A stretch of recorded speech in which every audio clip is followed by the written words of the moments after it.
Good day, grade 11s. Once again, we are back together. Your favorite uncle is once again with you. All right, so today we are going to be looking at the mathematics paper 2 from 2015. I heard someone say that we shouldn't look at old question papers, but remember, maths is maths. And at the end of the day, all the other sections that are here are still relevant in our syllabus at the moment. So let's dive into it. I hope that you enjoy it. Please, if you haven't subscribed, just make sure you do the right thing. And of course, if you need to know about our other services that we provide, all the information rather that you need is on the description of this video. All right, so let's jump right into it. With question 1. So they say the table below shows the weight to the nearest kilogram of each of the 27 participants in a weight loss program. Right, so we're given all of that information. And the first thing that they ask us is calculate the range of the data. Now, what I like about this data is that they've already placed it in ascending order, starting with the smallest value to the biggest value. So it would be easy for us to calculate the range. All we do is we take the maximum value minus the minimum value. All right, so we're going to say maximum value is 156 minus our minimum value, which is 56, right? And so it means that our range of this data is simply 100. And then they say to us, write down the mode of the data, right? So remember, the mode is the value that appears the most, right? So in this case, we're going to say our mode, which value appears the most there. That's definitely 71. So that means that the mode is simply equal to 71. Right, and they want us to find out or to determine the median. So remember that the median is the middlemost value. So we've got 27, our data rather, we've got 27 participants, right? And as a result, it means that the number, right, of data sets that you've got, or in this case, the data set consists of 27 participants. And so what is the middlemost value, right? What is the in the middle of 27? So that would be, it means we'd have 13 on this side. We'd have another 13 on this side, which makes 26. And so the middlemost value will be the 14th value, right? So if you think about it, that's 1, 2, 3, 4, 5, 6, 7, 8, 9, 10, 11, 12, 13, and 14. So our 14th value is the one that is the middlemost value. And so it means that our median is 93, right? So that is it. And they want us to determine the interquartile range. Now, so remember, now that I've got my first data set in this case, right? My first half of the data. So what should be in the middle? Remember, we've got 13 on each side, right? So what is halfway in this case? So which means, if you think about it, so you might have 6 on this side and another 6 on this side. So 6 and 6 would give us 12. So in the middle here, the 7th value, right? So let's look at it again. So that's 1, 2, 3, 4, 5, 6, 7. So this is Q1, right? So this is in the middle of the first half. So that's going to be Q1.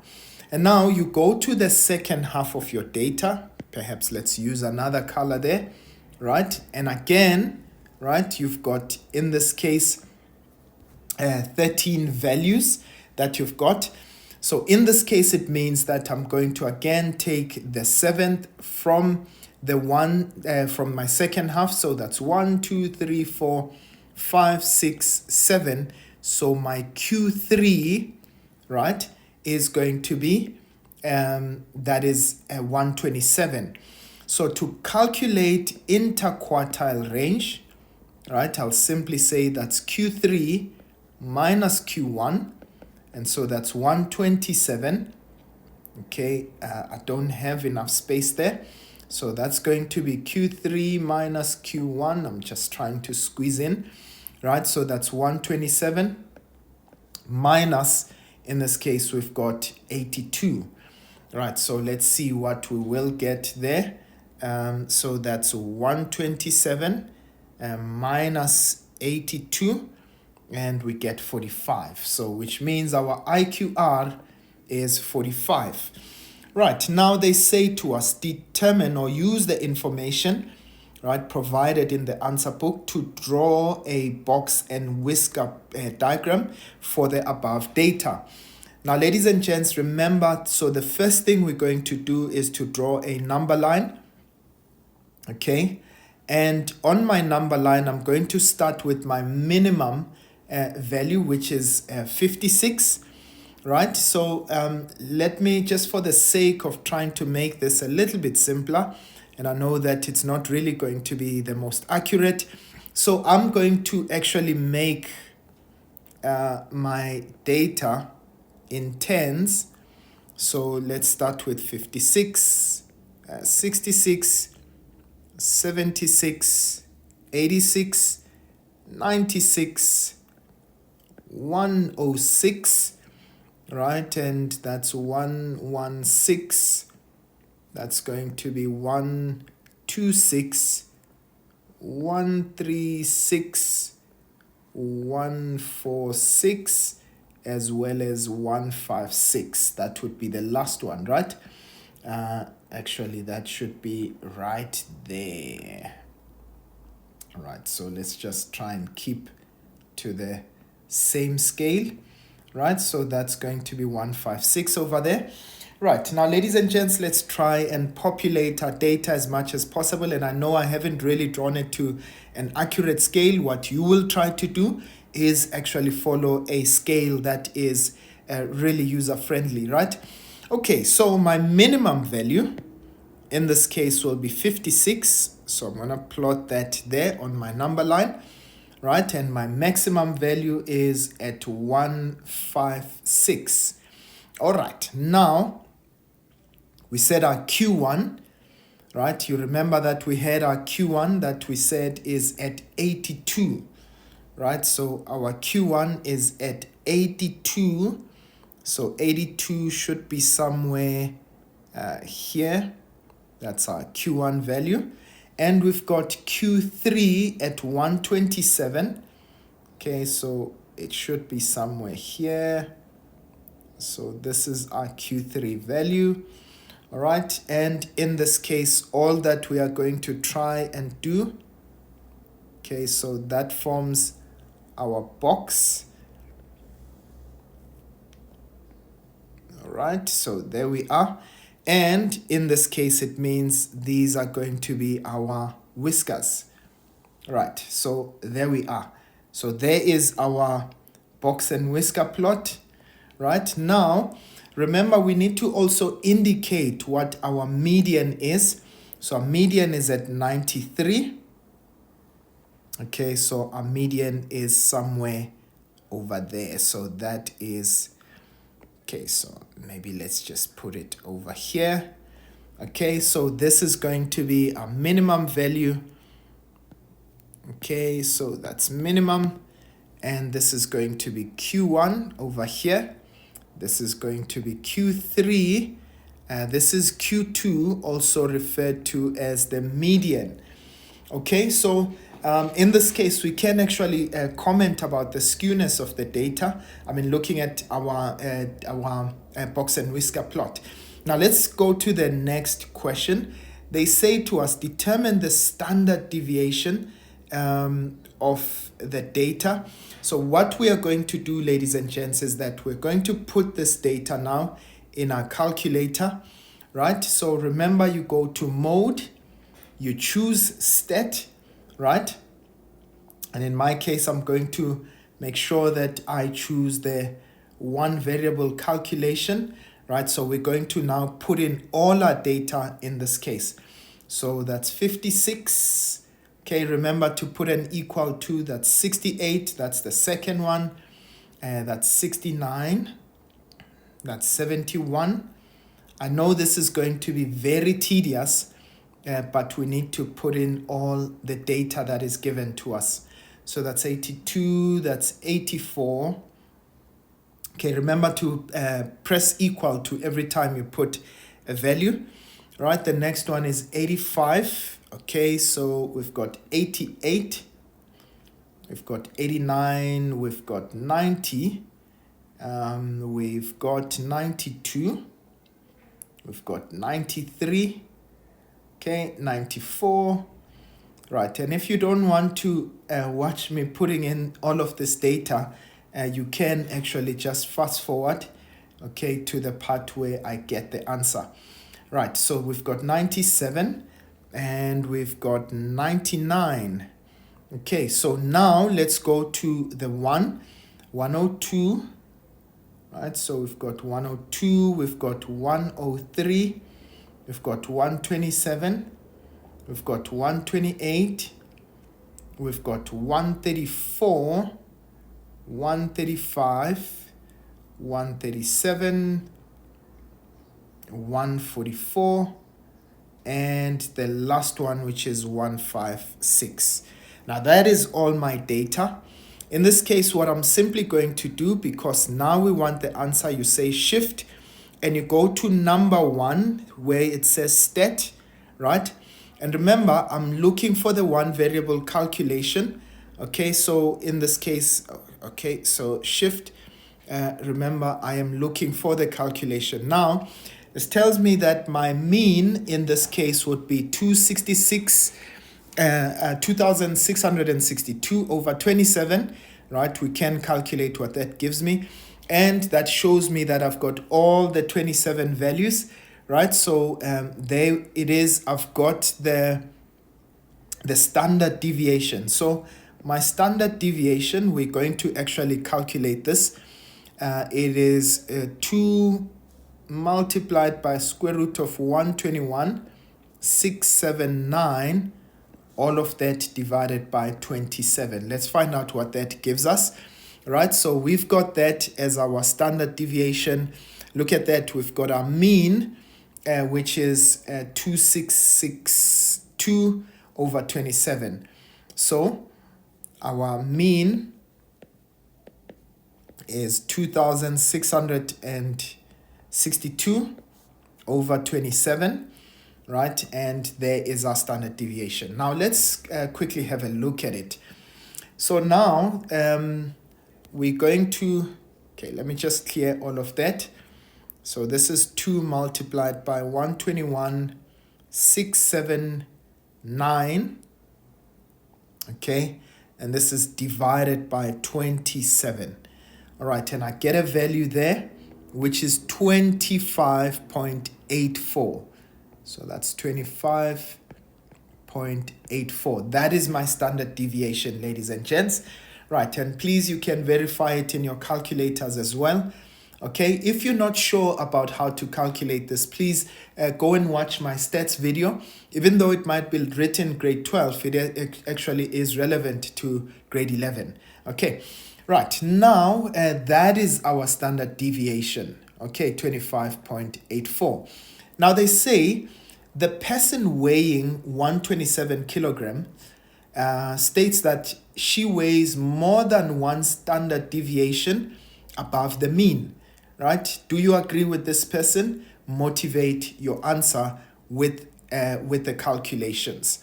Right, so now let's find out. For 1.7, what we need to find out is, well, what is one standard deviation above the mean? So we're going to take the mean plus the standard deviation, right? So remember we said that was the mean 2662, okay, and divide that by 27. So our mean is 98.59, okay? And our standard deviation, you remember, right? We said our standard deviation was 25.84, right? And I get a value, so that's 25.84. I get a value which is 124.43, right? And I know that I rounded off a bit, So I get a value which is 125.43. This is one standard deviation above the mean. So now remember what the person said, right? The person weighing 127 kilograms states that she weighs more than one standard deviation. Well, my one standard deviation above the mean is 124.43, and this person weighs 127 kilograms. So they say, do you agree with this person? I absolutely agree. So yes, we agree. Right?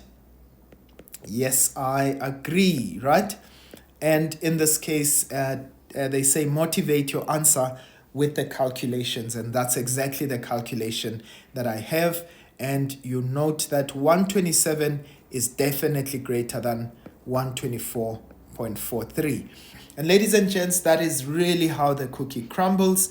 In this case, just a quick reminder that our mean in this case was was 98, right? So if you note there, right, your median, where's our median? Our median was at 93, yet our mean is at 98, right? So our mean would have been over here. Let's just say 96, 98. So that would have been a mean. So in this case, of course, we've got data that is somewhat skewed to the right, isn't it? So as a result, in this case, our data is skewed. So ladies and gents, that is really how we are going to end this, and we're going to look at the next question. I hope that you were able to understand. Let's go to the next question. 2, they say the table below shows the weight in grams that each of the participants in a weight loss program lost in total over the first 4 weeks. Right, now where they give us that data there, and they give us the frequency. All right, so remember, in this case, we, when you are given the frequency, we probably might have to draw the Ogive or the Ogive, right?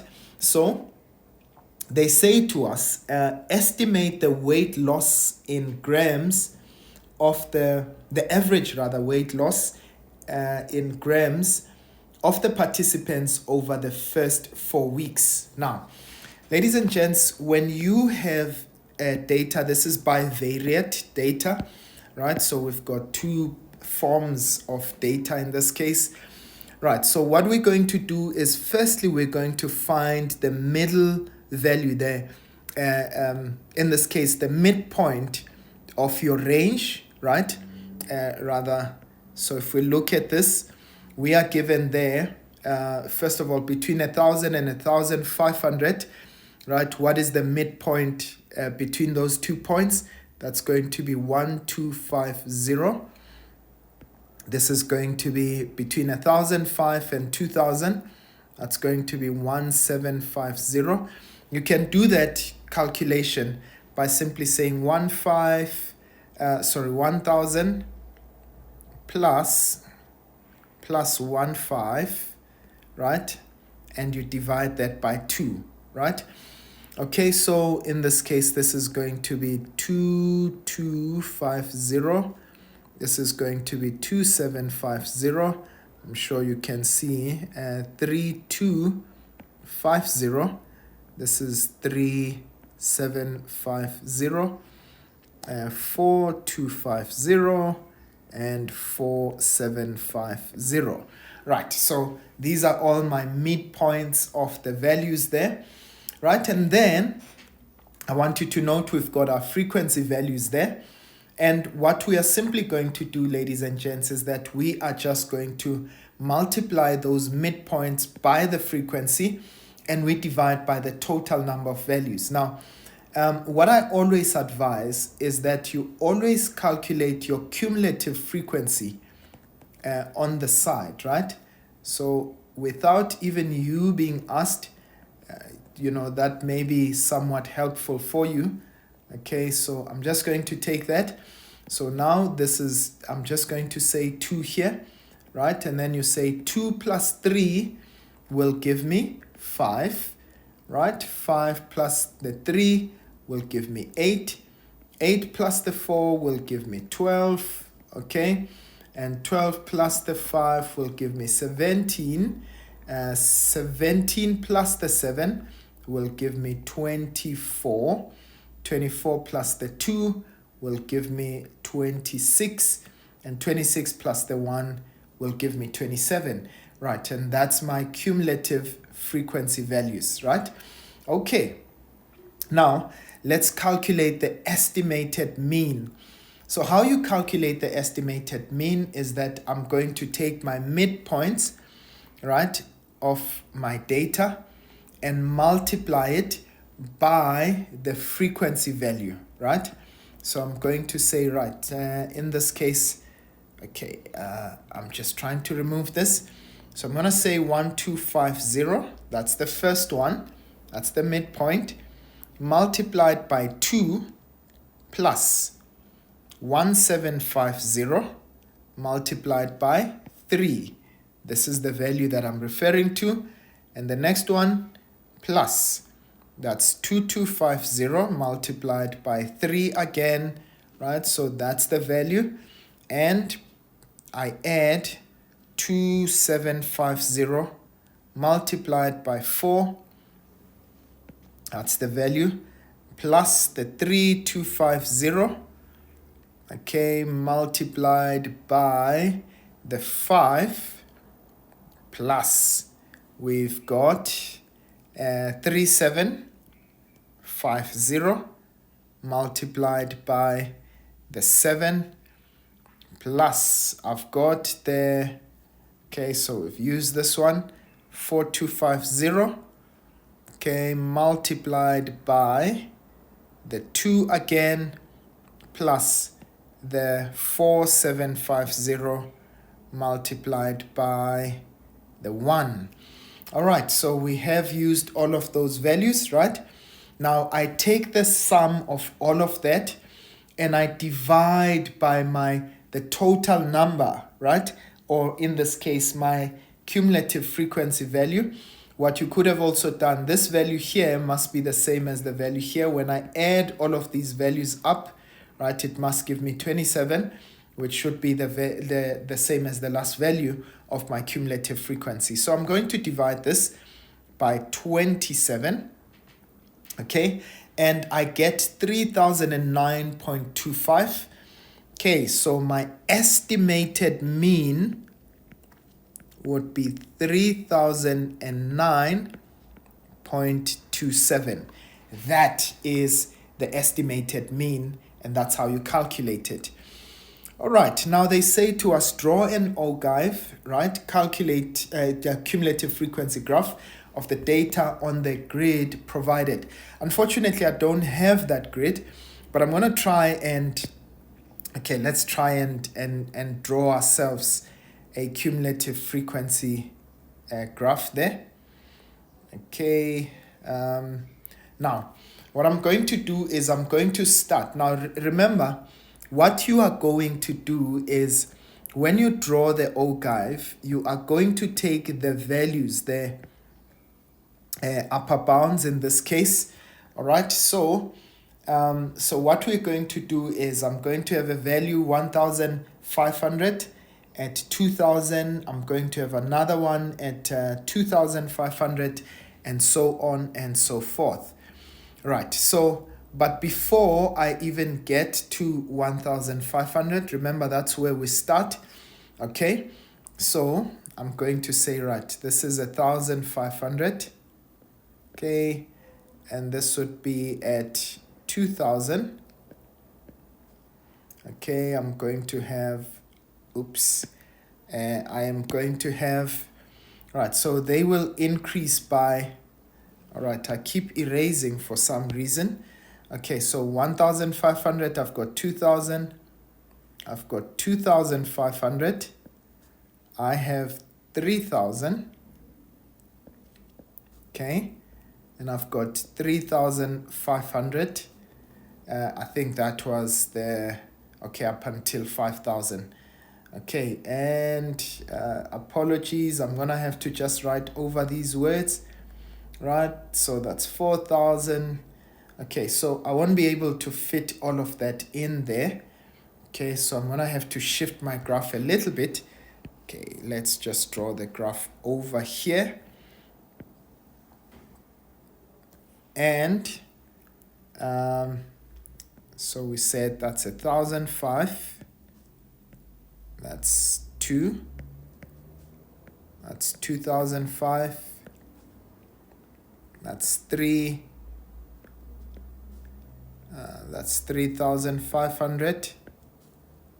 That's 4,000. 4,500. Okay, let's extend this a little bit. Okay, all right, so there we go. Okay, it would have been much easier, obviously, if we had, the graph that was given to us. Now remember, ladies and gents, I am going to take this value over here together with the value of the cumulative frequency. So I can see I start from 2 and all the way to 27. So let me just increase my values here in 2s.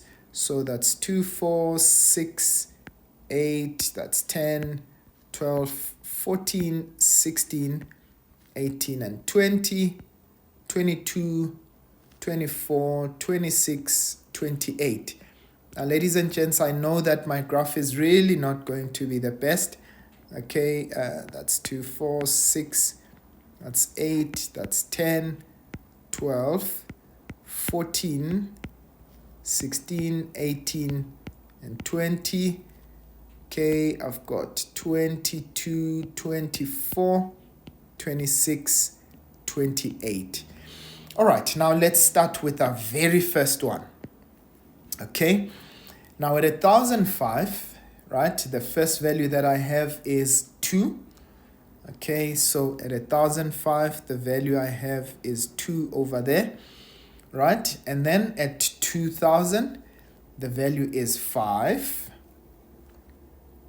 So at 2,000, okay, my value there would be 5. There it is. And at 2005, my value is 8. Okay, so there's 8 over there. Okay, and the next one, at 3,000, my value is 12. Okay, there it is. And at 3,005, my value is 17. So there is 17 over there. Okay, and that's the value at 3,005. So there it is over there. Right, and then at 4,000, the value is 24. Okay, so there's 24 over there. Okay, there is my point. 4,500, I've got 26. And at 4,500, I've got 26. And finally at 5,000, I've got 27.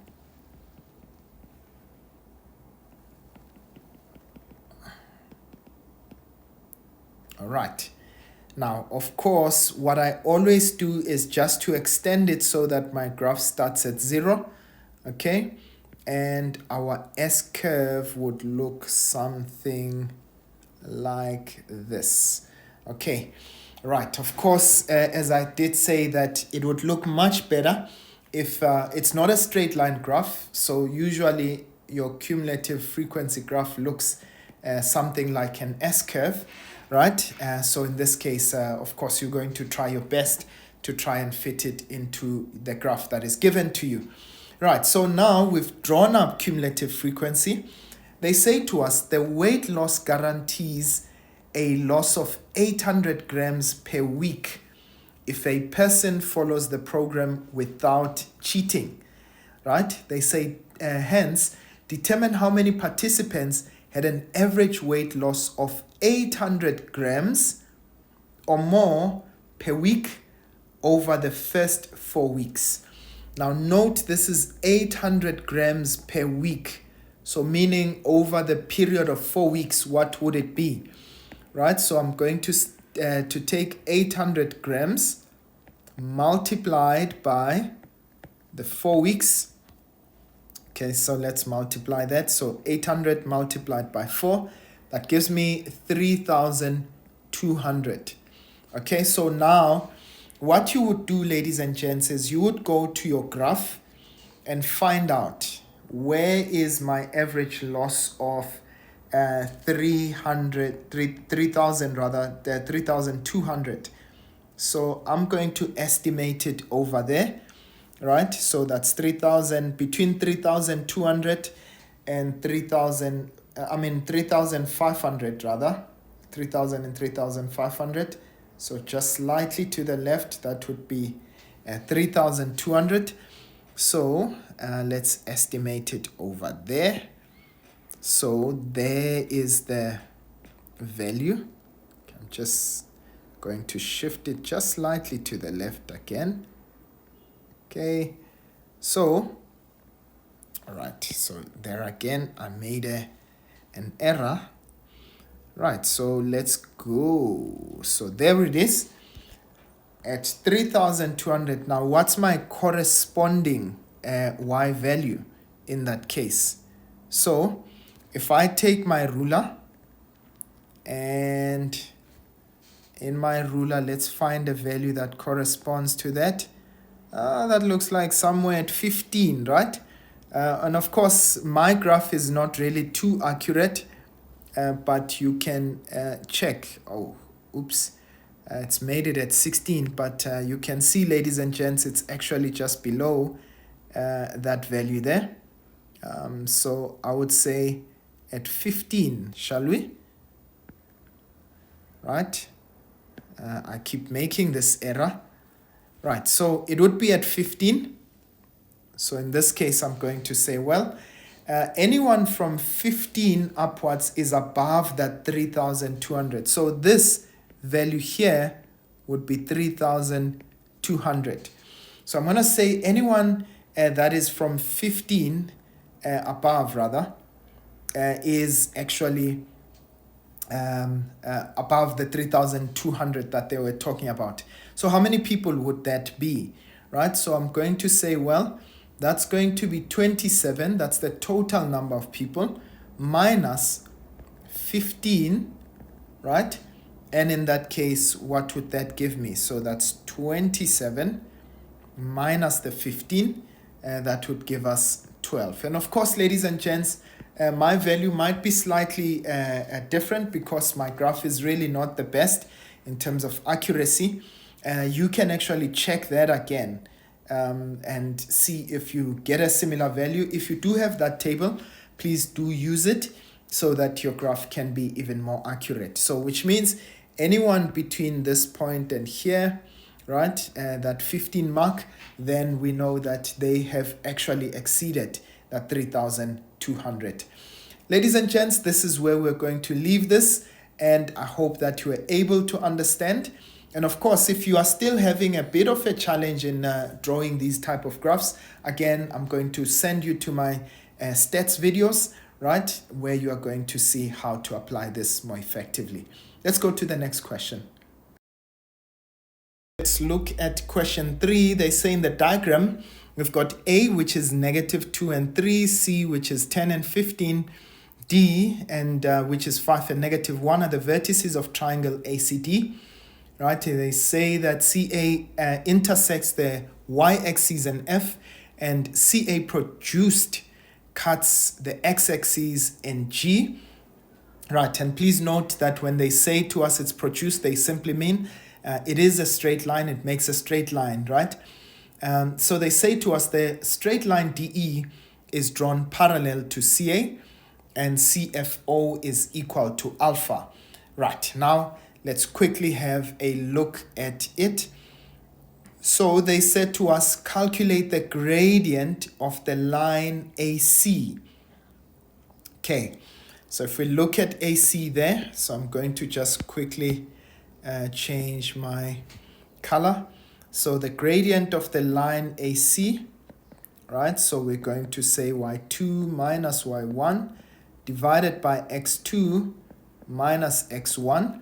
So in this case, because we're looking at AC, I'm going to take C as my second point. So that's going to be 11, that's the y value, minus y1, which is 3, divided by, again, we're going to start there at C, that's 10 minus a negative 2.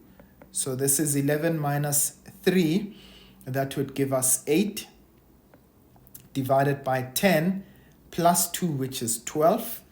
Okay, so please note if I am going to simplify it, right? Both are factors of 4, or rather 4 is a factor in this case in both. In this case, so we're saying 8 divided by 4, right, will give us 2, and 12 divided by 4 will give us 3 rather. So the answer there is 2/3. Now they say determine the equation of the line DE. Now note in this case that the gradient of DE would be equal to the gradient of the line AC. And why is that?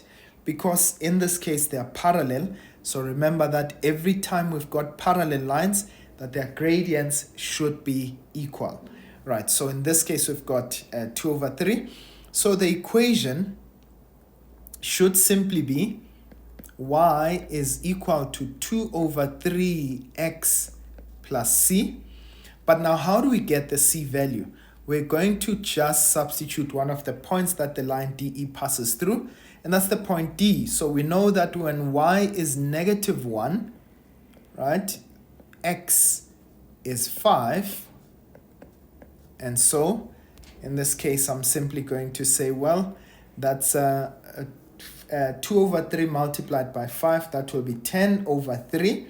But if we take it to the other side, it becomes -10/3. So I'm going to have -1, okay, minus the 10/3. Okay, so I get minus 13/3. So that's the C value.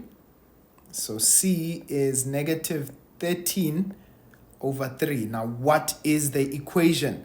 The equation is y is equal to 2/3x minus 13/3. Right, and so that is the equation of the line DE. Right, now they say calculate the size of angle alpha. All right, now ladies and gents, what I'm going to do is I'm going to look into triangle C, what is that? No, actually FGO. Right, now if we look at that angle there, so how can I find the size of that angle? Now ladies and gents, note that in that triangle, we always say the exterior angle of a triangle, right? So alpha is the exterior angle of that triangle. So we always say that the exterior angle of a triangle is equal to the sum of the opposite interior angle. Now we already know that angle O or FOG is 90 degrees, right? So this angle is 90. Because in this case it is your axis, right? And then we now need to find this angle over here, which is FGO. Now, how can I find angle FGO? So we know that the tan, right, of angle FGO is equal to the gradient of the line FG, or which is FC. So that's the gradient of the line FC. We just found it, right? The line AC rather, not FC. The line AC, I'm still writing FC for some reason. Right, so that's the line FC. So now, which means angle FGO would be the arc-tan, the inverse tan of the gradient, which is 2 over 3. Right, so let's find out what that is. So that's shift 10 of 2 over, okay, so let's delete that. So that's shift 10 of 2 over 3, right? So there it is, that's 33.69. So that's 33.69. So that's the size of that angle, 33.69. And so what it means is that angle alpha will be equal to, right?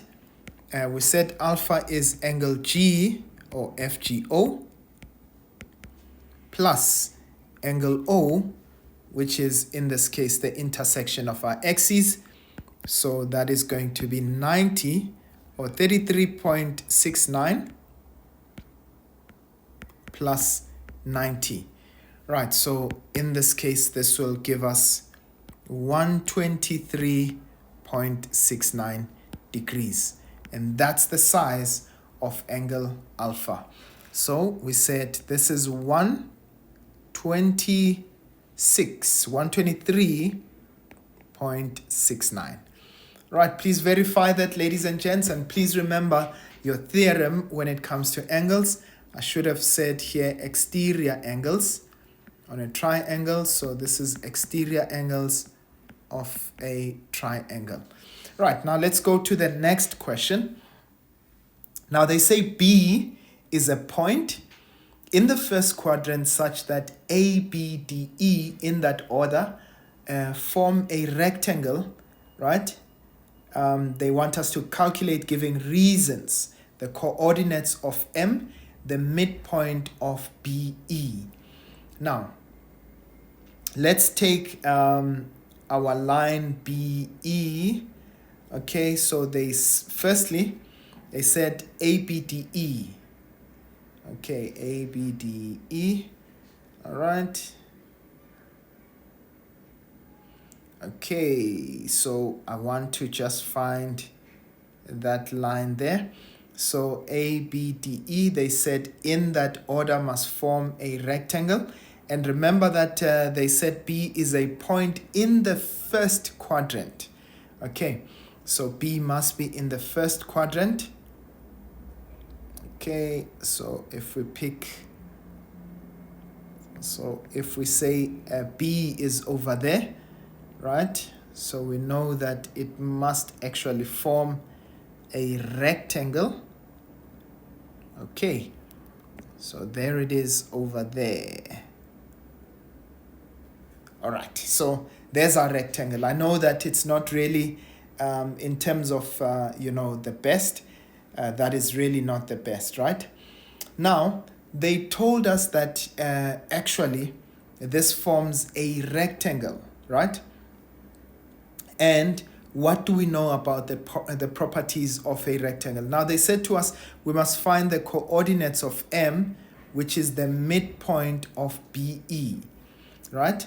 So if you look at BE, right, so there it is a diagonal. I know that it's not really too accurate there, but what do we know about the diagonals of a rectangle? We know that they bisect each other, so which means that midpoint would actually be the midpoint of AD as well. So we might as well just look for the midpoint. So there's M over there.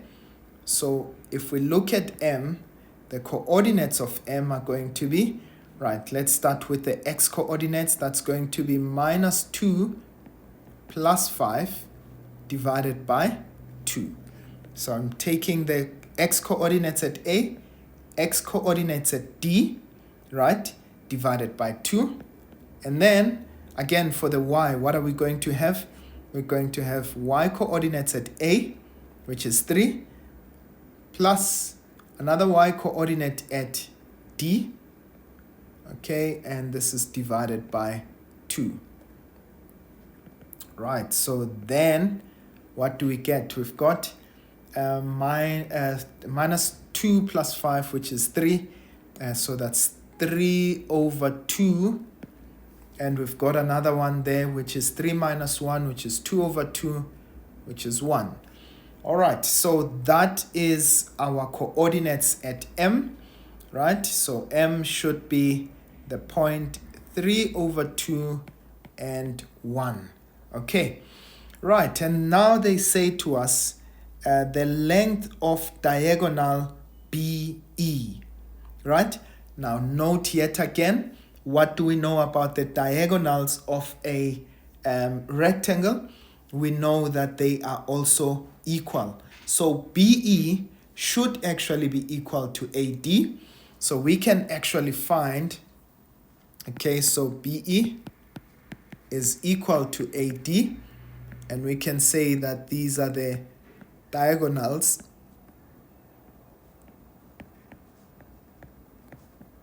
of a rectangle. All right. Now, let's do this.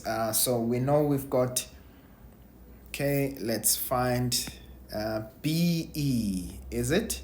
Now let's find AD. So AD, that would be the square root of, now x2 minus x1, or rather let's say xd minus xa squared plus yd minus ya squared. So let's substitute the values there that we have. We know that this is going to be the x value at d, that's 5. So this is going to be 5 minus a negative 2, which is 5 plus 2 squared. And what about our y values? That's negative 1 minus 3. So that's minus 1 minus 3 all squared. And all that we are going to be left with, okay, let's just put that in our calculator. Right, so we've got square root of 7. Okay, so that's 7 squared plus, we've got negative 4, but remember that negative squared is actually a positive, so we might as well just say plus 4 squared. Okay, we get square root of 65. All right, units. So which means the value of BE is equal to AD, and so both of them would have the square root of 65. All right, ladies and gents, I'm going to leave it in set form. And really, that is how we're going to answer this question. I really hope that in the midst of all of this, you are able to understand. Let's go on to the next question, which is question 4. On to question number 4, they say to us in the diagram we've got a straight line which is SP, is drawn having S and P as its x and y intercepts respectively. They say the equation SP is x plus ay minus a equal to 0, where a is greater than 0. They say if it is given that OS is equal to 3OP, right, they say the straight line RT is drawn with R on SP and RT perpendicular to PS, right? So we can see that there, that these two are perpendicular to each other. All right, and what else did they tell us? So remember, we know that the size of OS is 3 times the size of OP, okay? And yeah, so let's they give us the point T there. Right, so let's start with the first one. They say to us calculate the coordinates of P. Now P is the y-intercept of the line SP, right? So firstly, let's start by let's try and make this into standard form. Y is equals to mx plus c. Right, so we're going to say this is going to be x plus, or rather let's take ay and make it the subject of the formula. This is going to be minus x plus a, right? So if we take all of that, we leave ay, we take everything else to the other side. So we've got minus x plus a. And if we divide both sides by a, so that cancels with that. So we are left with minus x over a plus 1. Now please, I want you to note, which means we divided this by a, we divided that by a. We're left with minus x over a. Or we can write it as y is equals to minus 1 over a x, right, plus 1. So already, ladies and gents, that tells us that the point P, or the y-intercept, right? This always gives us the y-intercept. When you say y is equals to mx plus c, the c value is a y-intercept, and as a result, the c value will be equal to 1. So we know the point P will be actually where x is 0 and y is 1. So that also tells us that distance OP should be equal to 1 unit, right? Because it's from the origin all the way till where y is equal to 1. So P is 0 and 1. Okay, so they say to us calculate the value of A. Now, we already have the equation in standard form, right? Now, what I'm going to do, ladies and gents, is that I am going to actually just put in this value. So remember, they said to us that OS is 3 times OP. So if OP is 1 unit, okay, notice it's from y is 0 to y is 1. So this guy should actually be 3 times that, which is 3 units. Now remember, it is from the origin, it's from 0. So therefore the point S must have the coordinates 3 and 0, since it is on the x-axis, right? So I know 1 point. Okay, so I can now say for that question, we know 1 point, which is y is equal to, now this is supposed to be negative. That's negative 1 over a x plus 1. So we're going to substitute the point 0 and 3 on it. We know that when y is 0, okay, x would be equal to, so that's minus 1 over a. X would be equal to 3 plus 1. Okay, so let's try and do our gymnastics as much as possible. So that means negative 1 is negative 3 over a, right? And of course, if I multiply, cross multiply on either side, so the negative and the negative cancel out. So a times 1 is a, and 3 times 1 will give me 3. So the value of a will be equal to 3. Remember, we substituted the coordinates of S, which is 3 and 0. Right, so we found out that a is equal to 3. Right, now ladies and gents, the next question, they say determine the equation RT in the form y is equal to mx plus c, right? If it is given that a is equal to 3. Now, we found out that a is equal to 3, right? We are looking for the equation of RT, right? Now, remember, RT is perpendicular to SP, right? So that means that their gradients, right? Let's say the gradient, okay, so the gradient of SP multiplied by the gradient of RT equal to negative 1, right? So in this case, we know that RT is perpendicular to PS, and that's given, right?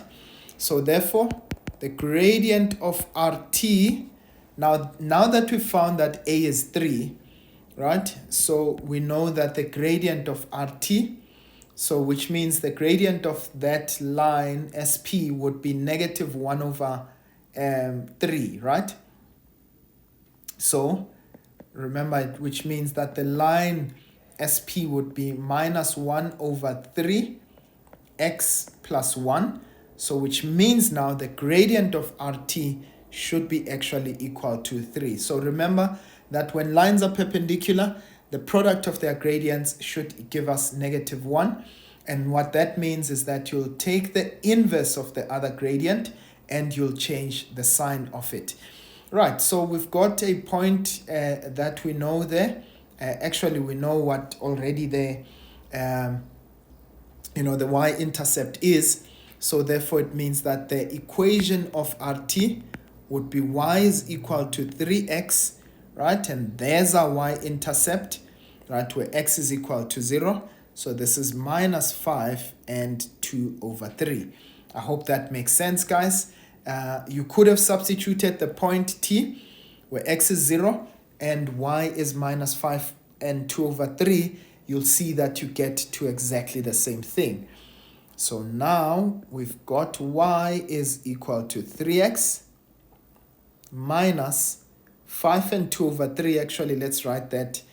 So that's 3 times 5, which is 15, right, plus 2. So this is going to be -17/3. Okay, right. Now they say to us, calculate the coordinates of R, right, the point where PS and TR meet. Now notice we've got the equation of P, or rather of PS, right? And we've got the equation of RT now, or TR. Right, so we are going to just simply equate the two. So for 4.4, I'm going to say 3x minus 17/3 is equal to -1/3x plus 1. Okay, let's try to work through that. So we've got 3x plus 1/3x, right? So that will give us 10/3x. So 3 plus 1/3 will give us 10/3. And we've got, if we take that 17/3, it becomes positive, right? So this becomes 1 plus 17/3. This will give us 20/3. Okay, right. Now if we can take down the denominator since they are the same.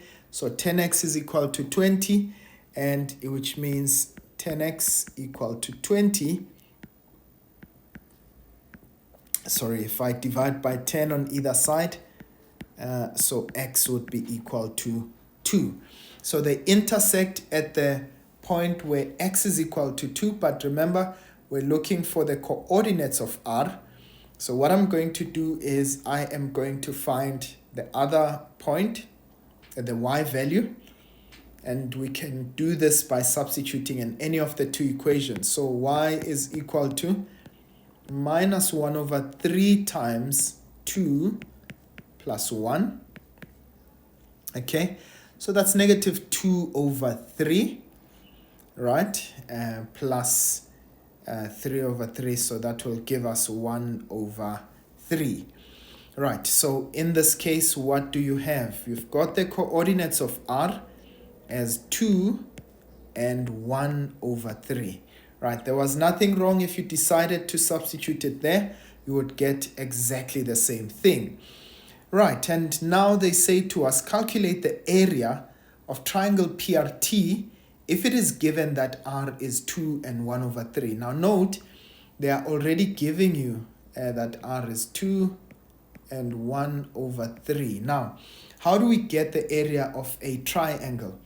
So notice, if we can treat this as our base, right, you can see that therefore this guy here, which is RT, will be our perpendicular height since they're both at 90 degrees to each other. Right, so if we can find the size of our PR and as well as the size of RT, right, so I hope that you won't mind. I'm just going to try and remove some of the things. Yeah, let's see. Let me get some of the things out so that we can actually make a calculation. So let's find the size of PR, right? So that's PR. This is equal to the square root of, so this is going to be XP minus XR squared plus YP minus YR squared, and this would give me the square root of, right, so that's X, so this is going to be 2 minus 0, so 2 minus 0 squared, plus our Y values are 1 over 3 minus 1, so that's 1 over 3 minus 1 squared. So what is the value of PR? That's going to be 4 plus, right, that's going to be 2 over 3, negative 2 over 3. So this is going to be square root of 4 plus, now this is going to give us 4 over 9. Okay, so let's try and get that quickly. 4 plus 4 over 9, right, so that's 40 over 9. If we take the square root of that answer, okay, that gives us 2 square root of 10 over 3. Right, now ladies and gents, what we are going to do, all right, so let me do this. We found the value of PR, right, which is that line over there. Now I'm going to look for the value of RT. Okay, so I am not going to actually waste time on that. That's going to be 2 minus 0. Again, that's 2 squared plus. Now we've got 1 over 3 minus 17 over 3. So we've got 1 over 3 minus 17 over 3. In this case, that gives us minus 16 over 3 squared. Right, so again, I'm not going to waste much time there. I'm going to say 4 plus. Okay, so this is going to be negative 16 over 3, or we can just simply say 16 over 3, right? And that is, okay, I'm gonna remove that squared. Okay, and all right, it tells me that there is an error that I have there. Let's see. Okay, so this is 4 plus 16 over 3.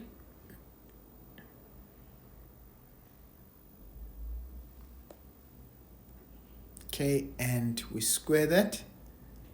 All right. Okay, so it seems like I keep doing something that's incorrect there. Okay, so let me just take that. So that's 16, right? So that's 16 squared, which will give us 16 squared. Okay, let's do this.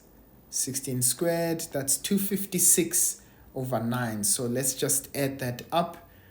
That's 4 plus 256 over 9. All right, I get a square root. 2 root 73 over 3. Please just verify that for me. Right. Now, remember, area of a triangle is always going to be half base multiplied by the perpendicular height. Okay, so I'm going to say, well, our base in this case is PR, right? So that's half of PR multiplied by the perpendicular height would be RT. All right, now, ladies and gents, I don't have as much space here, so I'm just going to write it over there. So my PR value, right, we've got 2 square root of 10 over 3 multiplied by 2 root 73 over 3. Right, so let's find the area of that triangle. So that's 1 over 2 multiplied by, okay, that's 2 square root of 10 over 3 multiplied by 2 square root of 73. Actually, I should have done this. Multiplied by, let's make the fraction. So that's 2 square root of 73 divided by 3. Right, so I get a value of 6.004. We might as well just say this is going to be 6 units squared. Okay, so that's 6 square units. That is the area of that triangle. Right, I hope that you got that, ladies and gents, and let's go to the very last one, right? They say calculate, giving reasons, the radius of a circle passing through PRT. So if I look at a circle that would be passing through PRT, all right, now this would be a circle, right? Now I want you to note, how would I know what is the radius? That's what they asked us, okay, of that circle. So if I look at the line PR, rather PT, okay, in this case, this would be my angle at semicircle with rather the angle P. Now, if you notice that gives us 90 degrees. So this makes the line PT a diameter, right? I know that my circle is not circling, right? But in this case, it means that my line PT is a diameter. And what am I using there? Angles at semicircle. Remember that a line that is subtended by a diameter is, in this case, forms a 90 degrees. Okay, right. So in this, we're just simply saying an angle rather that is subtended by a diameter is equal to 90 degrees. That's angles at semicircle. So let's find the length PT, right? We already know that the length there is, rather the x values are 0. So PT would be the y value at P minus y value at T. So let's say P is 1 minus a negative 5 and 2 over 3. Okay, and that's 1 plus 5 and 2 over 3. Remember I said to you that's 17 over 3. Okay, and that gives us 20 over 3. So that's the length of PT. But remember, we need to also divide that by 2 because we're not looking for the diameter, but we're looking for the radius. So the radius of that circle would be equal to 20 over 3 divided by 2, right? So we find the answer and we divide that by 2 and we get 10 over 3. Okay, so the radius would be 10 over 3 units, and I hope that you got that, ladies and gents.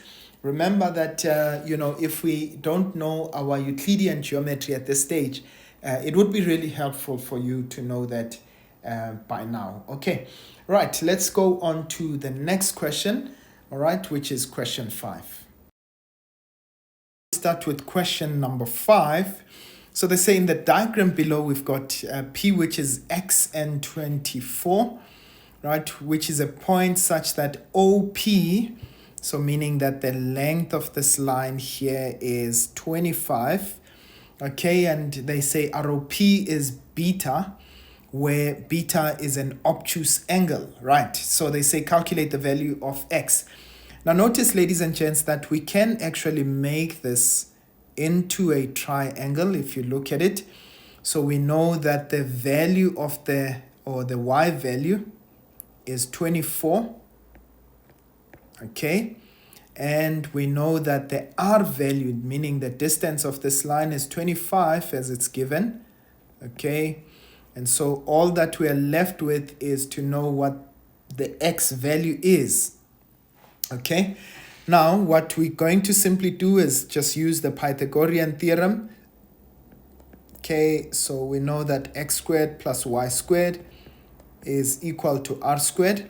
So we're looking for x, so x squared is equal to r squared minus y squared.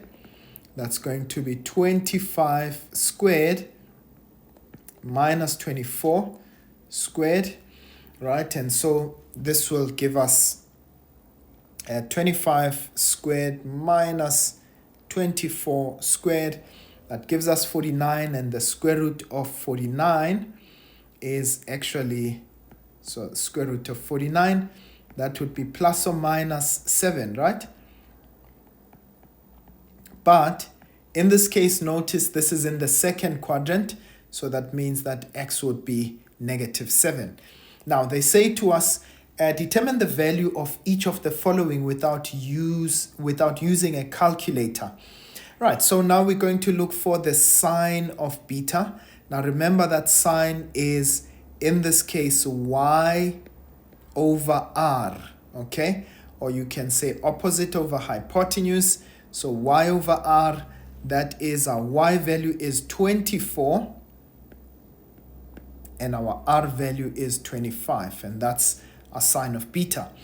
Now using the reduction formula, ladies and gents, cos of 180 minus beta. Now remember, how is cos in the second quadrant? Well, cos is negative in the second quadrant. So in fact, we are looking for minus the cos of beta, right? So now that's negative. Now remember, cos is x over r. So our x is, okay, so let's say minus x over r. So that's minus. Remember that our x value is negative 7, okay, over r, which is 25. So that means that this is going to be just negative times negative is positive. So our answer is going to be 7, positive 7 over 25. They say 10 of 360 minus beta, right? So we're going to say, well, rather 10 of minus beta. So what we are going to do, okay, going on to the next one, we're going to say 10 of 360. So every time you've got a negative angle, you just simply add 360. So that makes it 360 minus beta. Now once we've gone 360, and by the way, anytime you add or subtract 360, you're back to the same point, right? You are just adding a revolution and it takes you back to the same point. So we haven't changed anything.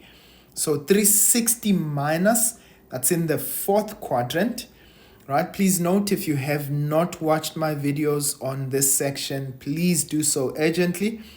Okay, even though they might say grade 12, please note that they are also relevant for grade 11, right? So that's 10 of 360 minus.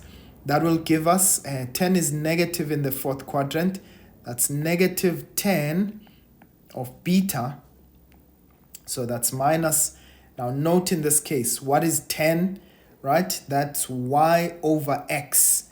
So y is 27, x is negative 7. So that would be minus 24, or 24 over negative 7, just to be technical, right? Remember again, negative times a negative is a positive. So we end up with an answer of 24 over 7. Okay, that is our final answer. All right, ladies and gents, right, as we're moving right along to the next one, they say T is a point on OP such that OT is equal to 15, right? Determine the coordinates of T without the use of a calculator. Now, okay, So let's see. So OP. So there is T over there. Right? So they are simply telling us that OT is 15 units. So now we've changed the R value. All right? And they want us to determine the coordinates of T. Now, I want you to note that the angle simply stays the same, ladies and gents. All right?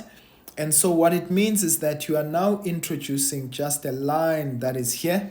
What's going to change? Well, our R value has changed, and most certainly it's going to change our X and Y values, right? So what we can do to get the X and the Y value, we can either use ratio and proportion, right? We've got lines that are parallel there, okay? Alternatively, we can say, well, because the angle is still the same, right?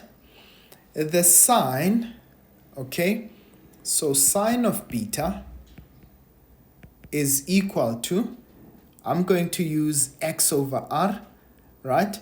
So in the previous one, it was -7 over 25. Y over R, rather, 24 over 25. So 24 over 25. But this is in the first triangle. But this is also equal to. So let's make the point at T. Let's say XT and YT. Right? But it'll also be the same ratio, which is YT over RT, which we have as 15. So this would be YT over 15. And all we can do, ladies and gents, is just simply to cross multiply. So YT times 25, that's 25 YT, right? And this is 24 times 15. Times 15, okay, and I can divide by 25 there, and what I do on the left I do on the right. So what's my Y value at T? Right, notice that in this case 5 goes into 15 3 times, and into 25, that's 5 times, okay. So this is going to be 24 times 3 over 5. Okay, yes, they did say without the use of a calculator. Okay, times 3 over 5, but this is just me being lazy. So that's going to be 72 over 5.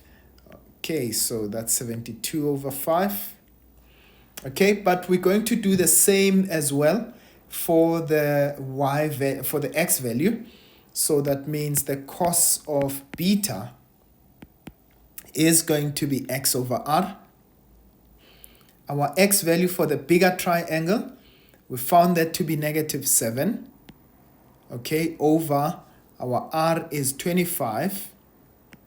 And then on the smaller triangle, our X value is unknown and our Y value is 15.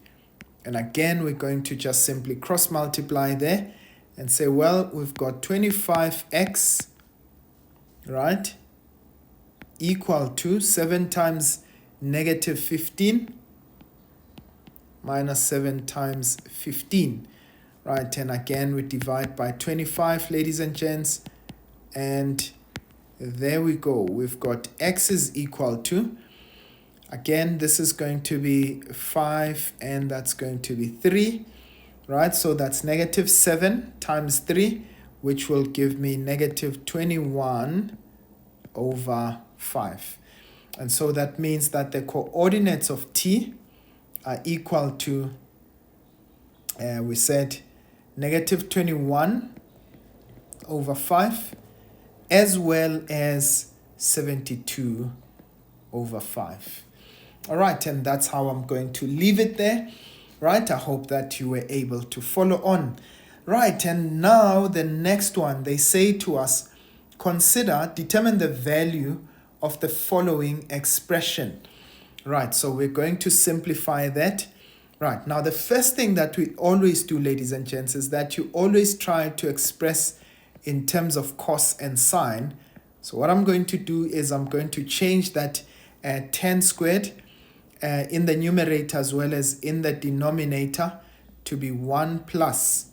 This is sine squared of x over cos squared of x divide by, this is sine x over cos x. All right, now ladies and gents, I know that there are several ways in which we can do this, right? But what I'm going to do to try and make my working out a little bit simpler, how about, because I see I've got cos squared over there, right? And I've got cos x over here.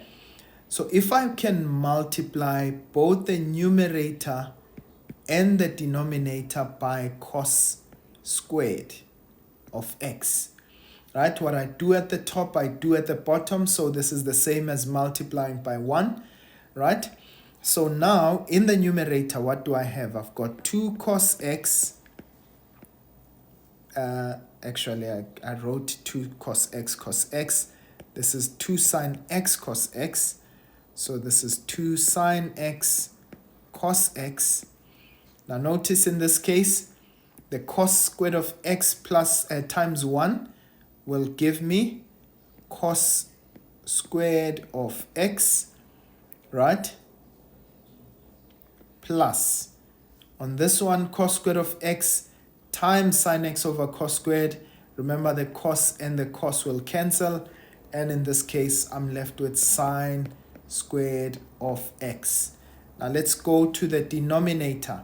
What do I have on the denominator? This is over 1, right? So that cos cancels out with one of the cos x's.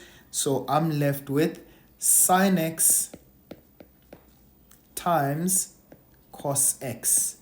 Now notice, ladies and gents, that sine x cancels with that cos x cancels with that, right? And what do you notice? We've got a square identity here. Sine squared, cos squared plus sine squared gives us 1. And we've got 2 times 1. And so that will give me 2. Okay, right? Please remember that. Okay, so which means this entire thing just simply gives me 2. Okay, so let's try and get to the next one. Right, I'm just going to remove the previous one. All right. Of course, there were other ways in which you could work this out. Please always remember, ladies and gents, to always convert into sine and cos when you've got 10, right? Now, they say to us, consider 1 minus cos squared of x divided by 4 cos 90 plus a, right? And they say to you, simplify the expression to a single trigonometric ratio. So now we've got 1 minus cos squared of a divided by 4 cos of 90 plus a. So 1 minus cos squared of a will give me sine squared of a, right? We're using our square identity again, right? And again, if you have not watched my videos on proving identities, please have a look at them. Even though they might say grade 12, it is still relevant for you. Right, now we look at this. Cos of 90 plus a. Notice if I say cos of 90 plus, that will change to co-ratio, which is sine.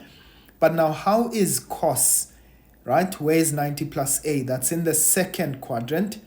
So if we use our cast diagram, cos is negative in the second quadrant.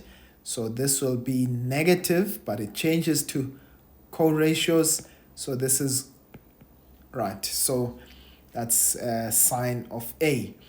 Right. So ladies and gents, all it simply becomes, we've got sine of a, or rather sine squared of a, divided by negative 4 sine of a. Right, the sine a cancels out to one of the sine a's, right? So we are left with negative sine a over 4, or you can say this is negative 1 over 4 times sine A. Right, so this is negative, right? Negative 1 over 4, the sine of A. And that's the most simplest that you can have that expression in. Right, and now they say hence determine the general solution of this entire thing, right? Now, I want you to note, ladies and gents, they actually look exactly the same. The only difference is that instead of A, we've got 2x. And we know that for A, we actually substituted, or we actually simplified that expression to becoming negative 1 over 4 sine A. So what does this mean? It means negative 1 over 4 sine, instead of A, I'm going to have 2x is equal to 0.21. So I'm going to multiply, right, to get rid of the negative 1 over 4. I'm going to multiply by negative 4 over 1. Negative 4 over 1, right? So that cancels with that. So we've got sine of 2x, which is equal to negative 0.84. Right, now we're going to now find the general solution of this and say, well, we've got sine. Okay, now there are two ways in which to do this. We can look at where sine is negative, all right, and you can solve for that. But what I always do is I just look at whatever angle that we have. We are just simply going to say 180 minus. So when it's sine, just simply say 2x is equal to the arc sine of negative 0.84. Okay, so shift the sign of negative 0.84. I get negative 57.14.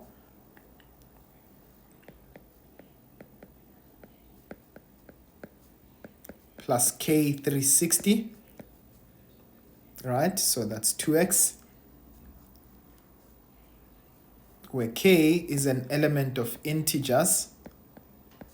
But remember, the other solution will be 2x is equal to 180 minus a negative 57.14, right, plus K360.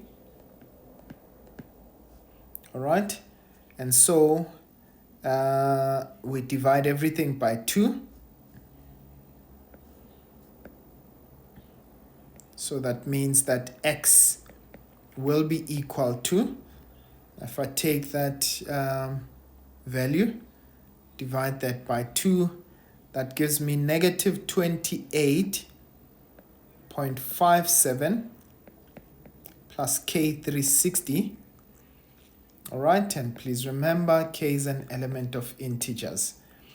All right, and then we've got the other value, 2x is equal to, so this is going to be 180 plus 57.14, right? And we are going to divide that by 2. Okay, so that gave us 237.14 plus K360. And if we divide by 2, I get 118.57 plus K 180. Actually, I wrote 360 there, but it was supposed to be K 180 because we divided it by 2. Right, and plus K 180, where K is an element of integers. Now remember, ladies and gents, another way that you could have done this is you could have looked at where sine is negative, right? And find the reference angle, right? And you'll see that sine is negative in quadrant number 3 and 4. Okay, so you would have said 180 plus the reference angle and 360 minus the reference angle. That's still the same thing. Okay, you would have gotten to the same answer. All right, ladies and gents, we are going to go on to the next question. I hope that you are able to follow on as well on this one. Question 6, we start. Right, now before we get started, I just wanted to fix something on this.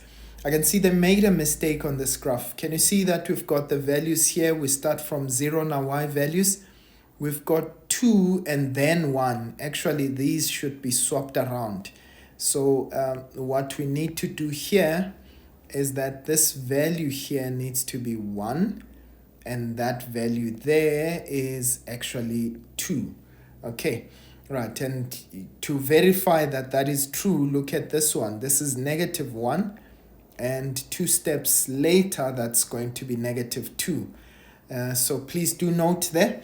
All right, so that when we substitute, we can actually get the right thing. Right, now they say to us, determine the value of b. Okay, so we're given in the graph there, f of x is 10 of bx, which is drawn in the interval -90 to 135. All right, now to get the value of b, ladies and gents, I can already see that b is going to be 2. But what we can do to determine that value, we can say, well, let's choose any point, right? And I can choose actually this point here. This would be the point. Notice it is halfway between 0 and 45. So this would be 22.5. Right, and what's the corresponding y value? It is 1. So meaning that 10 of b times 22.5, this will be equal to 1. Okay, so that b of 22.5 or multiplied by 22.5 would be the arctan of 1, which is equal to 45. Right, so now this entire thing gives us 45, and so if we divide by 22.5 on either side, right, you'll notice that we are actually going to get 2 there. So the value of b is actually equal to 2. And how I could see that from inspection is that remember that our asymptotes are usually at 90 degrees, but now they are halfway there. So which means we actually have squished or squeezed the 10 graph into between 180, a period of 180, now to a period of 90 degrees. All right, now let's go to the next one. They say determine the values of x in the interval 0 to 135. And please, if you have not watched my videos on functions, right, trig functions, please have a look at it. It will help you quite a lot. Right, so they say determine the values of x in the interval 0 to 135, for which f of x is less than -1. Now, let's look at our graph. Where is the graph equal to -1? So it's equal to -1 there, and it is equal to -1 there. Now, where is it less than? Right, so this would be less than -1. This would be less than -1, right? So that means our graph would be less than -1 from the asymptote -45 all the way till this point here, which is going to be halfway between 0 and -45. That's -22.5. And again, between 45. Now, what would be 45 plus 22.5? Let's see that. 22.5, that's 67.5, right? Okay, so now that means that it should be less than or equal to -1 between x is an element of. Now note, I'm not going to include -45. Remember, our graph does not or is undefined there, right? Till -22.5. Oh, actually, they said between 0 and 135. Sorry about that. So which means we're only focusing on the positive side. So x is an element of, right? So that's 45 till 67.5, right?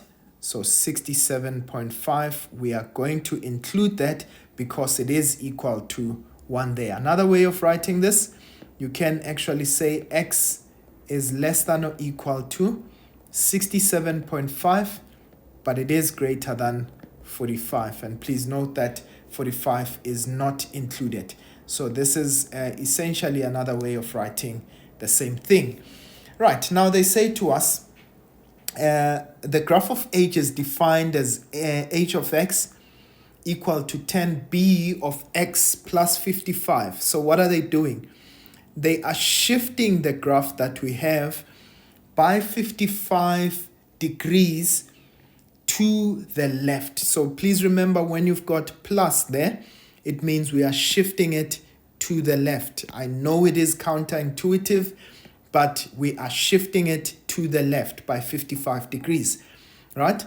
Now they say write down the asymptote between negative 90 to 135. So our asymptotes right now are at x is equal to negative 45. Okay, another one is at x is equal to 45. And another asymptote at x is equal to 135. Now remember, what did I say? We are shifting this by 55 degrees to the left. So that's going to be minus 55, and minus 55 of that. Okay, right. So if I look at it, so this is going to be x is equal to, the first asymptote would be at minus, this would be minus 100.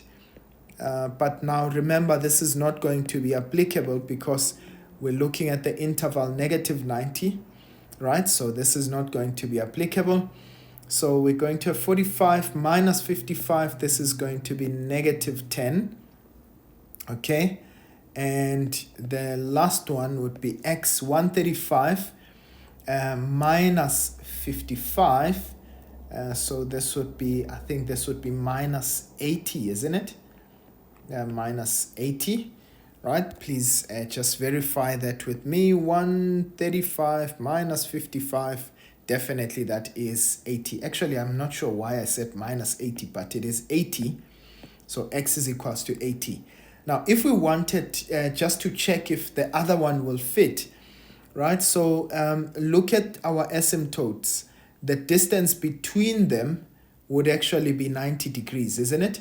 So the next one would be at 135 plus 90. Okay, and that should be 225. Okay, so 225 minus 55. Let me just check that. 225 minus 55. That would be at 170. Okay, so it does not actually fit within our restriction. So these are the two asymptotes that will fit within that interval. All right, so I hope that makes sense, ladies and gents. Right, as we swiftly move on to the next one, they say to us in the diagram, we've got g of x, which is cos of x plus 60, which is drawn for the interval negative 150 to 120, right? They say on the same set of x's, draw the graph of k of x, which is minus the sine of x for the interval negative 150 to 120. Show all intercepts with the axes as well as the coordinates of the turning points and endpoints of the graph. All right, so we are looking for the graph of negative sine x. Now notice that the normal graph, the normal sine graph, okay, always starts at 0 and it becomes 1 at 90, it becomes 0 at 180, it becomes negative 1 at 270, and it becomes 0 at 360. So that's what a normal graph would look like. And of course, it would still continue the negative side, right? So this is still going to be 0. Now note, it's going to just be reflected about the x-axis, right? So where it was 1, positive 1, it's going to be negative 1. So I'm expecting a graph that is like this. So I'm going to say, well, I know at 90, so that's 369, so that's going to be at 90 there. My graph would be negative 1. I know at 30 degrees, now you can put that in the calculator. It would be 1 over 2. So now it would be negative 1 over 2. Okay, and I know at 60, it's negative root 3 over 2. Okay. So, and it would be negative root 3 over 2 over there. So this is what my graph would look like. All right, and then I'm going to have the same thing over there. So that would be a half. Okay, that's root 3 over 2 minus root 3 over 2. That's going to be a half there. Okay, so let's just connect the dots, and that's what our graph would look like. And sorry that my lines are a bit squiggly. Right, so let's just label our turning points first. So I know this is going to be negative 90 and 1. Okay, and I know here I would have negative 150 and 1 over 2. Okay, and they said the intercepts, this would be 0 and 0. Okay, I've got another turning point there at 90 as well as negative 1. And I've got that end point there, which is 120. And this is going to be root 3 over 2. Or you can say, you can find the negative sign of 120, and you'll see that it will give you negative root 3 over 2, negative root 3 over 2. Okay, right, ladies and gents, that's what our graph is going to look like. They say determine the minimum value of cos of x plus 60 minus 3. Now remember, the minimum value was at minus 1, right? That's the minimum value. So what are we doing? We are shifting the graph vertically, right? 3 units down. So if I was at minus 1, if I go down 3 units, right? Where am I going to be? Minus 1 minus 3, which will give us negative 4. So the minimum value will be equal to negative 4. Right, and now they say to us, solve for the equation cos of x plus 60 plus sine of x is equal to 0 for the interval negative 150 to 120. Now, ladies and gents, I'm going to just simply, of course, I mean, we can look at where our graphs intersect each other, but to try and find that value, we're going to now say cos of x plus 60 is equal to negative sine of x, right? So essentially what we are saying is, where is the graph of f of x, where's the graph of k of x equal to g of x, right? Now notice in this case, so we've got sine and cos. Now I'm going to leave this as cos of x plus 60. Now please note this, ladies and gents. How do I change that sine into cos? Right, so in this case, where is sine negative, right? Sine is negative in the third quadrant, right? But it is also negative in the fourth quadrant, right? Now in this case, I'm going to simply say, right, I'm going to make this the cos, so to make it cos, right? So where is cos negative, right? So that we've got cos and cos on this side. Cos is negative in the second quadrant, but I want to use co-ratios. So this is going to be 90 plus x. Do you agree with me that cos of 90 plus x will give me minus sine of x? Definitely that would be true, right? So now, in this case, I've got cos and cos on this side. So I have changed absolutely nothing. So that means x plus 60, right, would be equal to plus or minus. Now remember, when you've got cos, the general solution is 90 plus, plus minus rather, 90 plus plus k 360, where k is an element of integers. Now, of course, we've got x plus 60 equal to 90 plus x, or x plus 60 equal to minus 90 minus x. So in this case, of course, here we'll have no solution. Okay, and so on the other one we've got, right, so if we take the x, it becomes positive. So we've got 2x, right? Please remember this is plus k 360. Right, so we've got 2x is equal to, now if I take the 60 to the other side, it becomes negative. So this is going to be negative 90 minus 60. That will give us minus 150. Okay, this is plus k 360, right? And if we divide by 2 on either side, okay, so x would be equal to negative 75 plus k. Now notice this is going to be k 180, where k is an element of integers.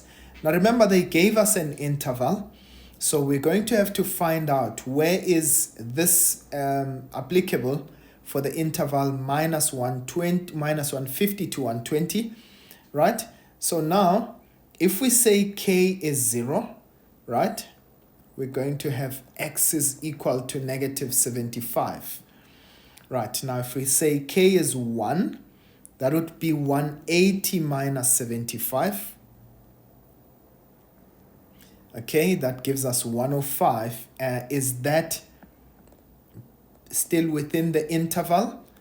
Most definitely, right? That's less than 120, so it is still in the interval. Now, if we make k negative 1, we're going to have negative 180 negative 75, which will definitely give us something that is outside of the interval. So we've got those two solutions, which are negative 75 and 105. And you can see that there were 2 points where actually these graphs intersect. So which means this one must be at negative 75 and this one must actually be at 105. Right, and so that's our solution there. That means x is equal to 75, negative 75, as well as 105. All right. Now they say determine the values of x for which the for the interval rather negative 150 to 120, for which the graph of g of x, right? So if I take that to the other side, so this would be cos of x plus 60 greater than negative sine x. So this is where the graph of g of x is greater than the graph of k of x. So where are the graphs above each other, right? Or rather, where is the graph of g, which is the original graph that was given to me, right? Above the graph of k.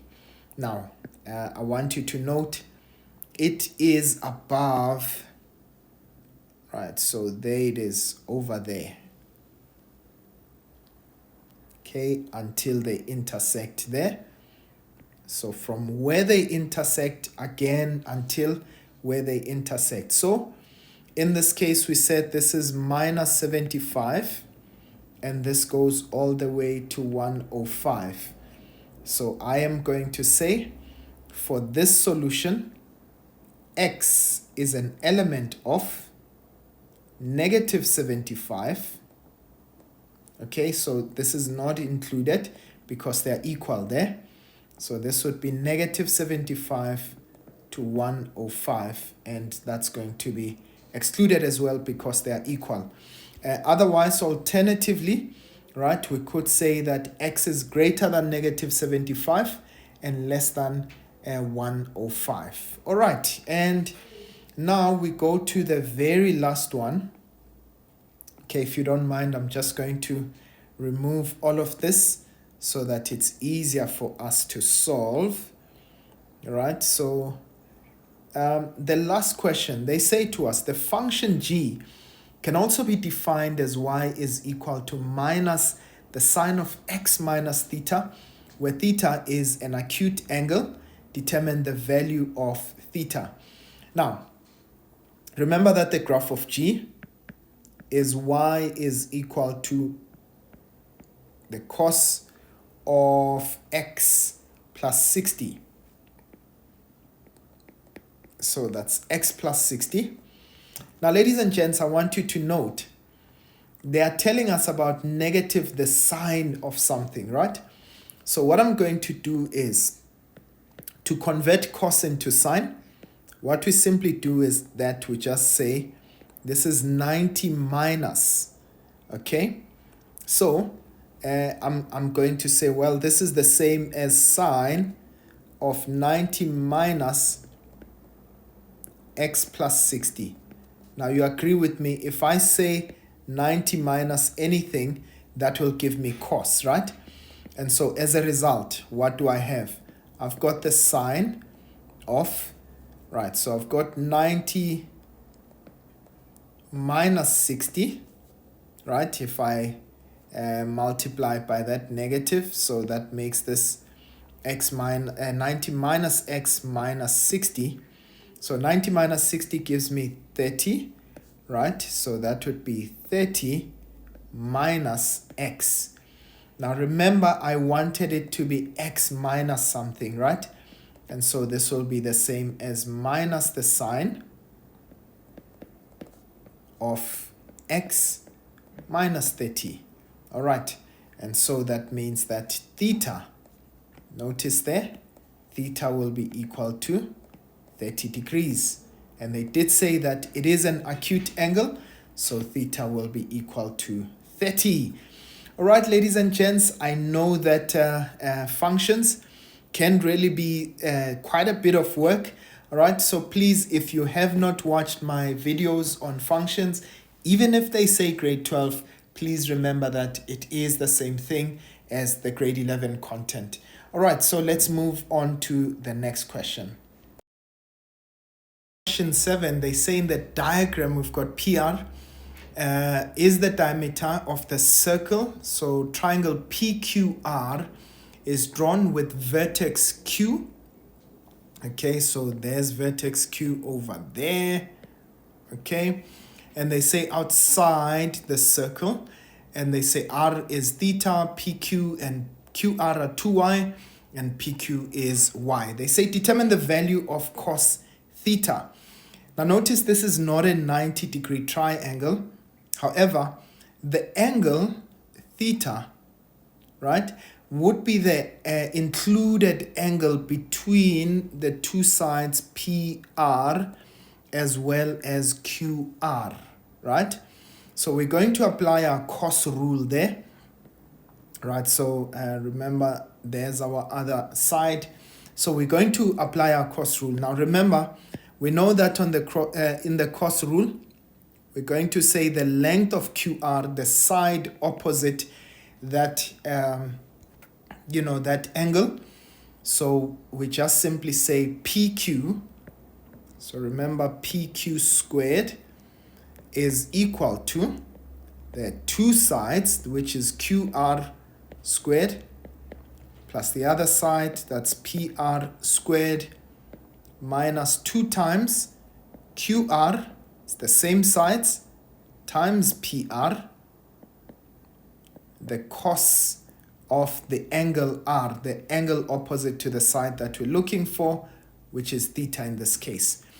Now, all we simply do is we're going to put the size of that, so that's going to be y squared.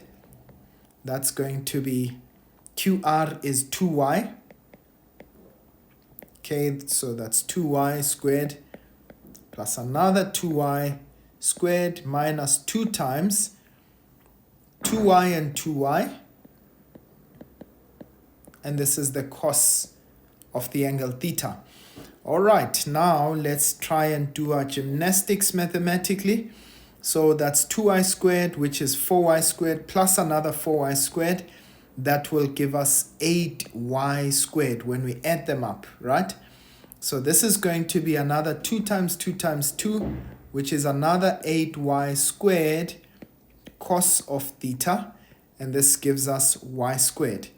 Now if I take that to the other side, ladies and gents, so we'll have y squared minus 8y squared, which will give us minus 7y squared, which is negative 8y squared. Okay, the cos of theta. And of course, we can divide both sides by -1. All right, now I am going to divide both sides by 8y squared. 8y squared. That cancels with that. And so the cos of theta, they said they wanted the value of theta. So cos of theta is equal to, now we're left with 7/8, right? So that is the value of cos of theta. It is equal to 7/8. Okay, right. Now they say to us, if QR cuts the circumference of the circle at T, so where's QR? All right, so cuts the circumference of the circle at T. All right, and so that should be T there. And they say determine PT in terms of y and theta. So they want us to find out what PT will be. All right, so let's try and draw this nicely. So PT is that guy over there. All right, now notice in this case that PR, they did say that that is a diameter. So what does that make PT and TR? They are perpendicular to each other, and this is angles at semicircle, isn't it? Okay, so in this case, we can apply our trig ratios and say, well, look, we are looking for PT, which is opposite that angle, but we do have the hypotenuse. Now, PR becomes our hypotenuse in that case. So that means that what is opposite over hypotenuse? That's going to be the sine, right? So I'm going to say in triangle PTR, right? So the sine of theta will be opposite, which is PT, over hypotenuse, which is PR. And so what that simply means, remember we are looking for the line PT, so which means that PT will be PR. Now remember that PR is, okay, so let me just write it first. The sine of theta, and PR is 2y, right? So that will be 2y, the sine of theta. Now remember, in fact, I think I was meant to mention that PT is, or rather angle PTR. Okay, angle PTR, okay, equals to 90. And this is angle at semicircle. Okay, right. That is it. And hopefully that makes sense to all of us, ladies and gents. Right, let's go swiftly to the next one. 8, they say a cylindrical aerosol can has a lid in the shape of a hemisphere that fits exactly on the top of the can. The height of the can is 16 centimeters. The radius of the base of the can is 2.9 centimeters. Right, so they give us the volume of a sphere is 4/3 pi r cubed, and the surface area of a sphere is 4 pi r squared. Okay, right, now they say to us calculate the surface area of the can with the lid in place as shown in figure 1. Now remember, the surface area of this can is first of all going to be the area of the circle, right, underneath. Okay, so let's try and draw this just a little bit more nicer. Okay, so it's going to be the circle, which is the base. Okay, and it is going to also be the surface area of the surroundings of the can, right? And then we're going to take the surface area of the lid, right? So let's say, so for 8.1, I'm going to have, first of all, the total surface area.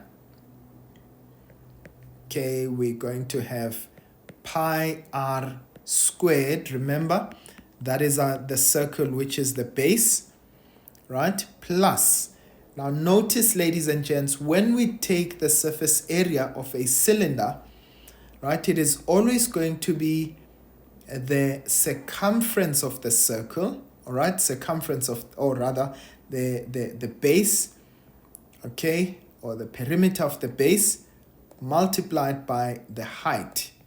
Okay, right, so in this case, we know that the circumference of the circle is 2 pi r multiplied by the height. So this will be plus 2 pi r, okay, times h, right, which is the height of the cylinder, right? This is plus. Now remember, the surface area of this, or of a sphere, is 4 pi r squared. But remember, this is a hemisphere, right? In this case, this is just a half of a sphere. So this means that we will divide that by 2, right? Now 4 over 2 gives us 2. So that will be 2 pi r squared. Now let's add all of that up. I've got like terms. Pi r squared plus 2 pi r squared will give me 3 pi r squared. Okay, plus, in this case, I've got 2 pi r h, and that's 2 pi r h. Right, so we can now substitute for what we know, right? So this is 3 pi. Now remember, radius, they said it is 2.9 squared plus 2 pi, that's 2.9, and they said the height is 16. So let's find out what that surface area is. Okay, so I'm going to say 3 pi times 2.9 squared plus, that's going to be 2, and this is pi, okay, times 2.9 times 16. Right, so we get 370.80. Okay, so that's the total surface area. And notice this was given to us in centimeters, was it? Right, this was definitely centimeters. So this is going to be centimeters squared. Okay, right, so that is how we're going to get the total surface area. And then the last question on this section, they say if the lid is 80% filled with liquid, as shown in figure 2, calculate the volume of the liquid in the lid. Now, the total volume of the lid, okay, 8.2. So the total volume of the lid in this case will be 4 over 3 pi r cubed. This is the volume of a sphere, by the way. But remember, we have a hemisphere, right? So this is going to be a half of this because we're looking at only one thing, right? One side. So the volume will be 1 over 2 multiplied by 4 over 3 pi r cubed, right? So that would be the volume of that hemisphere, the total volume, right? So this is going to be 1 over 2 times 4 over 3. Actually, let's just multiply that out. So this would be 4 over 6 pi r. But remember, our r value, okay, is 2.6. This is cubed. Okay, so this would be now the volume if it was full, right? So what I'm going to do there is I'm going to say this is 4 over 6 multiplied by pi times 2.6. That's cubed. Okay, I get 36.81, right? Centimeters cubed. But remember, this is 80%. So that means that the volume of the liquid would be 80 over 100. That's 80%. Or you can say 0.8 times that volume of the liquid, which is 36.81. Okay, so I'm just simply going to take that value and multiply it by 0.8. Okay, and I get a value of 29.45 cubic centimeters. And really that is how we're going to answer that, ladies and gents. And essentially that finishes this section. And let's go now into the next section, which is trigonometry, geometry. Question 9, they say give reasons for your statements and calculations in question 9, 10, and 11. Right, so they say in the diagram we've got O, which is the center, okay, and we've got diameter LR. So notice the fact that they say to us this is a diameter, right, already tells us that this angle here must be equal to 90 degrees, right? So that would be the angle at semicircle. Now that means that LKR must be a 90 degree triangle, and we can actually find this angle R here. Right, now let's not get ahead of ourselves. They say N is another point on the circumference, and chord LN and KN are drawn, and L1 is 58. Now, of course, what would this make angle LRK?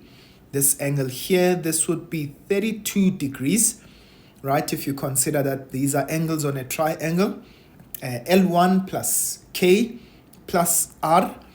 But it means that angle R would be equal to angle N.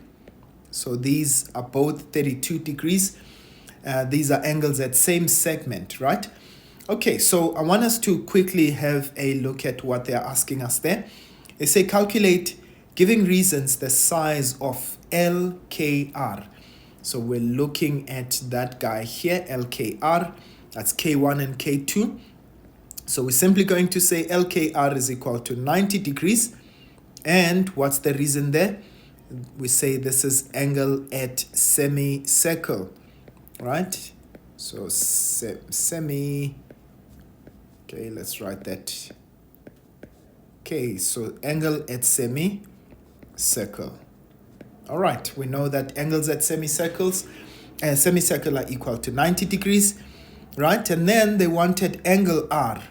So we're going to say, well, angle R would be equal to 180 minus 90 plus 58. Okay. And so that gives us 32. And why is that? These are sum of angles in a triangle, right? So angles in a triangle. All right, and then what about angle N? We know that angle N is equal to angle R, which is also equal to 32 degrees.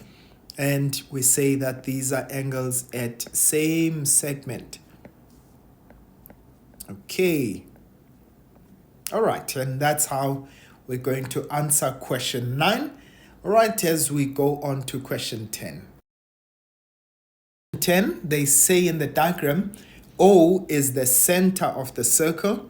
Now, ladies and gents, I did say that whenever we see the center, always try and identify your radii, right? So I can see that I've got OC, I've got OA as well as OB.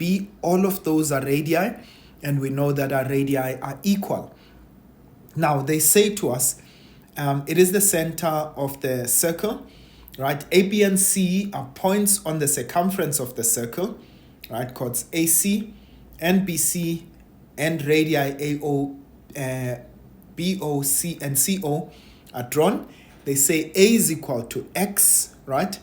And B is equal to Y. Now, please let's note in this case, before I even go as far as answering the question, so what this simply means is that angle C1 must also be equal to x. And why is that? Because in this case, OC is equal to OA, and so that makes angle OAC an isosceles triangle, and we know that angles that are opposite equal sides on an isosceles triangle are also equal. But what does that mean? It means that also angle C2 will be equal to y, right? And in this case, it means that angle B would be equal to C2, and it is exactly for the same reason. Right, now let's go to the next question, or rather, let's go to the question. They say determine the size of O1, right, in terms of x. Now, firstly, let's deal with that angle there. So 10.1.1. So we said, firstly, that C1, okay, in fact, let's start with OA is equal to OC, and these are radii. And we know that, therefore, it means that C1 would be equal to angle A, which is equal to x, right? And what would be the reason there? We say angles opposite equal sides.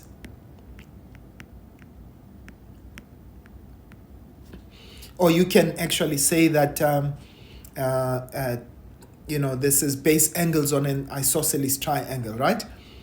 And so that means that if I look at O1 would be equal to angle A plus angle C1, right, which is x plus x. This is equal to 2x. So the value of O1 is 2x, but why is that? It is the exterior angle on a triangle. Right.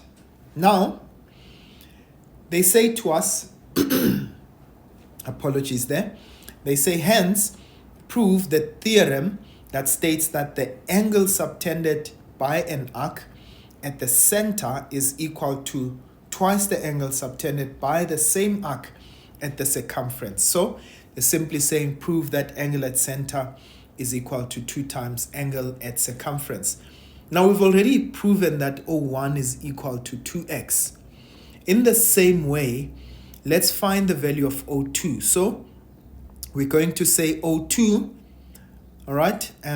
In fact, once again, we're going to say, well, it means that OB is equal to OC, and these are radii, okay?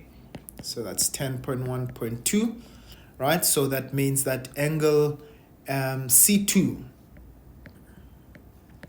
is equal to angle B, right? And these are equal to y, and these are, and the reason for that is that these are angles opposite equal sides. Okay, now please, I want you to note, ladies and gents, that means for the same reason, angle O2 will be equal to C2 plus B, which is equal to 2y. Okay, so it will be y plus y, which is equal to 2y. Right, now what I want us to note, ladies and gents, if I look at angle ACB, right? So angle ACB is equal to x plus y, right? And let's look at AOB.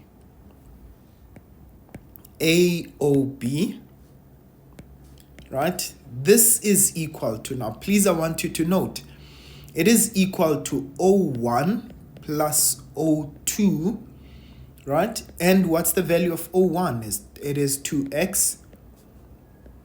And what's the value of O2? O2 is 2y. So now it means that if I look at AOB, right, this is equal to 2 times x plus y, but you notice x plus y is ACB, right? So it is 2 times angle ACB. All right, so we have now proven it, that angle at center is twice angle at circumference. All right, ladies and gents, as we move on to the next question. Now they say to us in the diagram, we've got PQ, which is a common chord. Okay, so there's our PQ there. Okay, so it is a chord in both circles. Right, I know I've marked it in black there. Maybe let's just change the color. Okay, there it is. Right, now it is a chord in both circles. Right, so they say to us the center M. Now remember, I said to you, the moment that they tell me about my center, what I quickly want to go and see is whether I do have radii. So I do have radii MQ as well as radii MP, right? And I want you to note, ladies and gents, that both those are in the larger circle, the bigger circle. They are radii in the bigger circle, right? Okay, so that definitely makes angle P2 equal to Q1. So I can already indicate there that this would be equal to X. Right, now they say to me, right, so they say PMNQ is a cyclic quad. Very important there. PMNQ, where is that? So PMNQ, I'm going to just indicate it there. So PMNQ, so it is a cyclic quad in the smaller triangle, right? So this guy is a cyclic quad. Very important for us to note, okay? And they say QN is produced to R. Now remember, ladies and gents, when they say to us something is produced, it means it makes a straight line. And what that simply means is that you might need to look at angles on a straight line, exterior angles of a triangle, exterior angles of a cyclic quad as well. Okay, so now we are going to, they say QN is produced to R, a point on the large circle NM, right? And in this case, they say produced, NM produced meets the chord PR at S. Okay, so once again, PSR is a straight line. They say P2 is equal to X. Right, now, let's try to see which other angles can we find out that would be equal to X, right? So firstly, I can see that Q1 would be equal to X. I did say that because triangle PMQ is an isosceles triangle. But I want you to note, it means that N2 is also equal to X. Why is that? It is an exterior angle of a triangle, isn't it? So in this case, it means that that guy is also equal to X. All right. Is there any other angle either equal to X or related to X? Well, just something to note there. I can see that N1 would be 180 minus X, right? Okay, so we can try and find as many of them as possible.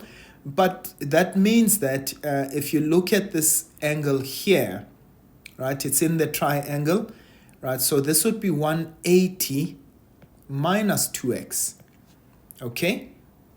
So that would be 180 minus 2x. Let me not create the impression that they are equal, right? So that would be 180 minus 2x. So now look at this. What does that make this angle over here, right? I wanted to use a different color. This angle over here becomes half of that angle. Remember, angle at center is equal to twice angle at circumference. So this guy, if that's 180 minus 2x, this will be 90 minus x. All right, so let's quickly have a look at this. Right, so they said give a reason why n2 is equal to x. Right, so why is n2 equal to x? All right, so I'm just trying to change the color of that there. So n2 is equal to x, right? What is the reason there? Right, we said exterior angle of a cyclic quad. Okay. All right, so it is equal to x because it is an exterior angle of a cyclic quad. Now they say to write down another angle equal to x and give a reason. We've already found it. Okay, we said this guy here is equal to x, q1. So we're going to say, well, for 10.2.1, so q1 would be equal to, let's say Q1 is equals to P2. Okay, angle Q1 is equals to angle P2, which is equal to X. And we said, why is that? Because these are angles opposite equal sides. Okay. And by the way, we do note that MP is equals to MQ because they are radii. Right, now they say determine the size of R in terms of X. Right, now what we did, ladies and gents, was to say, well, we know what the size of M1 is. So I'm going to answer it over there. So 10.2.3, right? We said M1, angle M1 is equal to 180 minus P2 plus Q1, right? And why is that? These are angles on a, or rather in a triangle, right? Sum of angles, or you can say interior angles on a triangle, angles in a triangle there. So that means that M1 would be equal to 180 minus 2x, okay? Right, so it is that angle there. So now that means that if I look at angle R, now note in this case, it means that, in fact, let's write it this way first. So M1 is equal to 2 times angle R, right? And the reason for that is that angle at center equal to 2 times angle at circumference. Okay, now if you note this, so that means that angle R rather will be M1 divided by 2, which is 90 minus x. So 180 minus 2x divided by 2 will give us 90 minus x. And that's what we get for angle R. All right, so we found this guy here, which is 90 minus x. Now they say prove that PS is equals to SR. Right, now they want us to prove that PS, which is this guy, is equal to SR, which is this guy here. Now remember, we can use, in this case, our theorem 1, right? Or the converse of theorem 1. And if we can prove that angle S2 is equal to 90, right? We know that line drawn from center, if it is perpendicular to a chord, then it bisects the chord, right? So then what I'm going to do, ladies and gents, I'm going to simply say, well, let's find out the angle S2. Now note, we know this guy is 90 minus x. What would be the value of S2? Now note, in triangle, NSR, all right, I can see that the sum of angles on a triangle, so that means that N2 plus angle R plus angle S2 are equal to 180. So then it means that if we take S2, oh, by the way, I need to state the reason for that. These are interior angles in a triangle. All right. So now I know that S2, okay, angle S2 will be 180 minus 90 minus x plus x. Okay, so look at this, that cancels with that. I'm left with 180 minus 90, which is equal to 90 degrees. There it is, ladies and gents. We've proven that that is a 90-degree angle. And so as a result, we know now that it means that, therefore, PS is equal to SR, right? And why is that?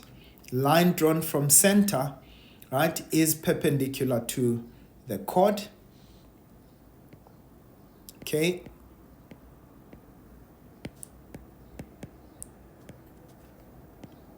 So line drawn from center is perpendicular to the chord. All right, so there it is, ladies and gents. We have proven it. Okay, and that is the end of question 10. Now we're going to hop on to question 11. We look at question 11, right? We are concluding this paper. It says in the diagram, the vertices A, B, and C of triangle ABC are concyclic. So meaning that they are actually touching the circumference of a circle. They say to us EB and EC are tangents, right, to the circle at B and C respectively. T is a point. Now remember, once you've got tangents, in this case, there I've got my tangent, and they are tangents from the same point. Remember that tangents from the same point are equal. Right, so please keep that in mind. So T is a point on AB such that TE is parallel to AC, and they say BC cuts TE at F. Now, they say prove that B1 is equal to T3. Now, ladies and gents, what I always like doing on these type of questions is, let me just first identify, let me find an angle and let me call it X and find out how many other angles I can relate to X or make equal to X. So if I took C3, for instance, right? C3, this guy is equal to X. So because BEC is already an isosceles triangle, what does that mean? It means that B1 would be equal to X, right? These are angles opposite equal sides. Okay, we know that's an isosceles triangle. But notice in this case, once again, we've got the 10 chord theorem as well, right? So there's my chord, the angle opposite that chord. So that means this would be equal to X. A will be equal to X in this case. But please note, it means that also T3 will be equal to X, right? And the reason for that is that they are corresponding angles with A. All right, so there it is there. It is a corresponding angles. They are corresponding angles. Okay, so now we've already proven that B1 is equal to T3. Let's just write it in this case more systematically. So we said, well, B1, first of all, is equal to, now if you note there, that B1 is equal to angle A, right? And this is the 10 chord theorem. Okay, so there's B1. Okay, there's our tangent. There's the chord. Angle opposite that chord would be A, right? And now we said that angle A must be equal to angle T3, right? And we said these are corresponding angles, right? So we must keep in mind that they told us that TE is parallel to AC. Okay, right, and so therefore it means that B1 must therefore be equal to T3. There we go, ladies and gents, and they say prove that TBEC is a cyclic quad. I can already see how I am going to prove that. All right, so remember we found that C3 was equal to T3, isn't it? Right, but how did we get C3 to be equal? Well, we said B1. Okay, in fact, let's start here. Let's say BE is equal to CE. These are tangents from the same point, right? Okay, so tangents from the same point. And so we note in this case that it means that B1 is going to be equal to C3, right? And note in this case, we say these are angles opposite equal sides. Okay, so angles opposite equal sides. Another way you could have also said C3 is equal to A. That's the 10 chord theorem again, right? So you could have used that as well. So now, because we realize that T3, right, we've already found that B1 is equal to T3. So in this case, B1 again is equals to C3. So therefore, it means that C3 would be therefore equal to T3, right? Okay, and so we've proven. So therefore, in this case, it means that TB EC is a cyclic quad. All right, and please state the reason. And what is that reason? Because in this case, we have proven that the angles that are on the same segment are equal. So converse of angles at same segment. Okay, right, we've proven that angles at the same segment are equal. So in this case, it means that that must be a cyclic quad. And please remember, once I've proven that it's a cyclic quad, it means that I can use the properties of a cyclic quad, right? So they say prove that ET bisects BTC. So there is BTC. Okay. Now, if ET bisects, it means that angle must also be X. Very simple to prove. We have now proven that that is a cyclic quad. And please note, what it means is that B1 is now equal to T2. So B1 would be equal to T2. But why is that? Because these are angles on the same segment. So these are angles at same segment. Okay. All right. And so that means that T2 is equal to T3, right? Remember, we had proven that T3 is actually equal to X. And so what it means is that this guy would also be X. So therefore, it means that ET bisects, okay, BTC. All right, ladies and gents, I hope that you are still following. Right, now let's now reach, some conclusion. So they say if it is given that TB is a tangent to the circle through B, F, and E, right? So there's TB. Okay, let me try and remove all of this.